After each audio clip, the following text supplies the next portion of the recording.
ஆண்டவன் அறிய நெஞ்சில் ஒரு துளி வஞ்சம் இல்லை. அவனன்று எனக்கு வேறு ஆறுதல் இல்லை.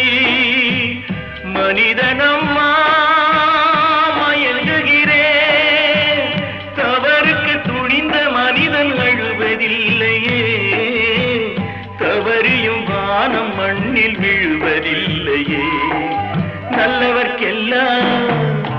நல்லவர்க்கெல்லாம் சாட்சிகள் ரெண்டு, ஒன்று மனசாட்சி, ஒன்று தெய்வத்தின் சாட்சியம்மா.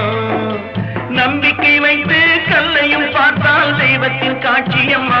அதுதான் உள்ளத்தின் காட்சியம்மா, அதுதான் உண்மைக்கு சாட்சியம்மா.